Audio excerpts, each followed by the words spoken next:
Assalamualaikum warahmatullahi wabarakatuh. Halo teman-teman semua, perkenalkan nama saya Fahim Nur Samsi. Saya dari mahasiswa UPN Veteran Jawa Timur. Di sini saya akan menjelaskan mengenai tutorial mengolah data sebagai proyek untuk ujian tengah semester mata kuliah analisis multivariat kelas B. Di sini saya menggunakan judul pengaruh kemudahan dan promosi penggunaan Shopee PayLater terhadap pemilihan produk mahasiswa UPN Veteran Jawa Timur. Adapun analisis yang digunakan dan hipotesisnya yaitu di mana tidak ada pengaruh X1 dan promosi X2 penggunaan Shopee PayLater terhadap keputusan pembelian Y mahasiswa UPN Veteran Jawa Timur. Kemudian hipotesis satu selanjutnya yaitu ada pengaruh kemudahan X1 dan promosi X2 penggunaan Shopee PayLater terhadap keputusan pembelian Y mahasiswa UPN Veteran Jawa Timur. Adapun teknik pengambilan data yang digunakan yaitu menggunakan kuesioner yang disebar melalui Google Form dengan menggunakan teknik purposive sampling dengan kriteria responden yang pernah berbelanja di Shopee. Adapun pertanyaannya sebagai berikut. Yang pertama yaitu saya dapat bertransaksi dengan metode pembayaran Shopee PayLater di mana saja dan kapan saja atau variabel X1. Kemudian ada saya tertarik untuk menggunakan Shopee PayLater karena adanya voucher cashback, diskon dan gratis ongkir atau variabel X2. Kemudian saya akan tetap membeli barang incaran saya dengan metode pembayaran Shopee PayLater meskipun uang yang saya miliki pas-pasan atau variabel Y. Adapun data yang dihasilkan pada sebar kuesioner yaitu sebagai berikut, di mana ada 30 responden dan ini ada X1 kemudahan, kemudian X2 promosi, Y dan keputusan pembeli. Kita pindahkan data tersebut pada Excel seperti ini. Kemudian kita buka aplikasi XPSS-nya seperti ini. Kita anggap saja ini kita hapus dulu. Kita hapus dulu. Nah, baik. Sebelum itu pada variabel view kita ketikkan yang pertama ada X1, kemudian X2 dan Y. Kemudian pada data view kita dapat mengcopy semua data yang pada Excel, kemudian kita kopas, kita klikkan, kita paste. Nah, baik, setelah kita paste, kita cocokkan bahwa dirasa sudah cocok.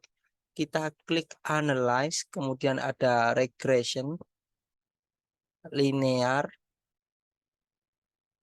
Nah, sebentar ya. Kita anggap ini kembalikan dulu.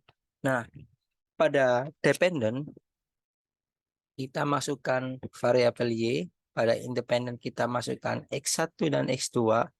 Kemudian kita klik statistik. Kita klik model fit, deskriptif dan collinearity diagnostik, dan kemudian Darwin-Watson.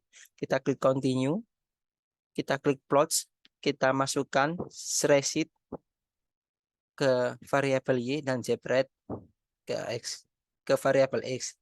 Kita centang semua histogram dan normal probability plot, kita klik continue, lalu kita OK. Kita tunggu sebentar. Baik. Setelah kita olah, adapun hasilnya sebagai berikut. Kita klik.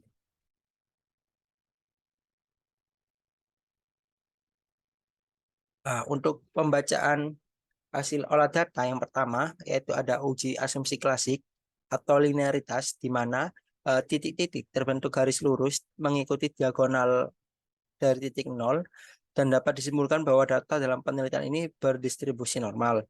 Kemudian ada uji asumsi klasik atau normalitas, di mana pada gambar garis ini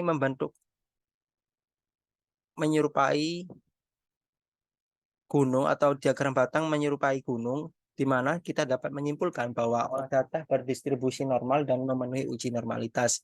Adapun uji asumsi klasik yaitu heteroskedastisitas, di mana titik-titik menyebar dari atas ke bawah, kita dapat disimpulkan bahwa dalam data dalam penelitian ini tidak terjadi masalah.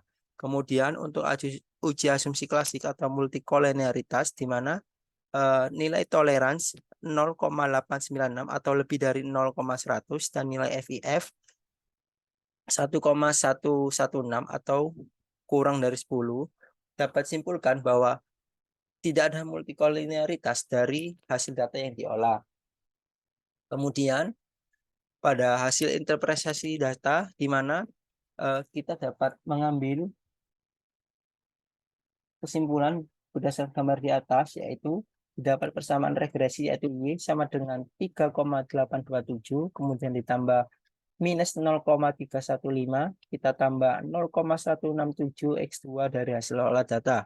Kemudian, untuk melihat koefisien determinasi, berdasarkan gambar di atas, menjelaskan besar gaya nilai korelasi hubungan R, yaitu sebesar 0,187, dan dari output tersebut diperoleh nilai R square sebanyak atau sebesar 0,035, sehingga model regresi yang dihasilkan berkontribusi sebesar 0,35% terhadap nilai Y yang diprediksi. Ataupun kita dapat menyimpulkan bahwa tidak ada pengaruh pada putusan kemelian. Kemudian ada melihat efek pengaruh secara terpisah antar variabel.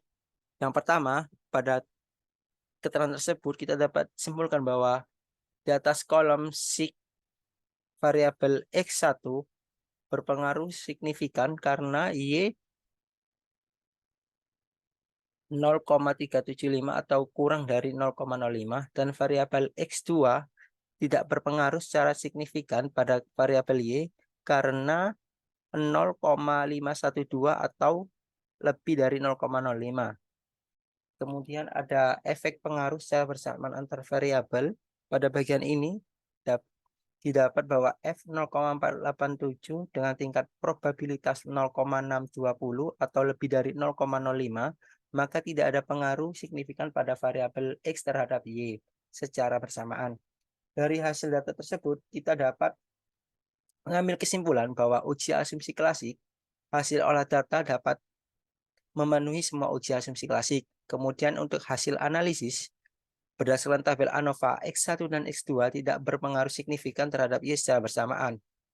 Berdasarkan tabel koefisien, X1 dan X2 juga tidak berpengaruh secara signifikan terhadap Y secara berpisah. Berdasarkan tabel model summary B, model regresi yang dihasilkan berkontribusi sebesar 0,035% terhadap nilai Y yang diprediksi.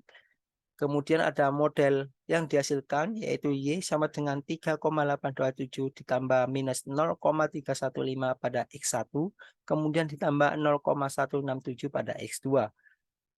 Berdasarkan data tersebut, ditemukan hipotesis bahwa tidak ada pengaruh kemudahan pada variabel X1 dan promosi X2 penggunaan Shopee PayLater terhadap keputusan pembelian Y mahasiswa UPN Veteran Jawa Timur. Baik, itu saja yang bisa saya sampaikan terkait dengan olah data pada uji data SPSS. Kurang lebihnya saya mohon maaf apabila ada salah kata maupun ucapan. Wassalamualaikum warahmatullahi wabarakatuh.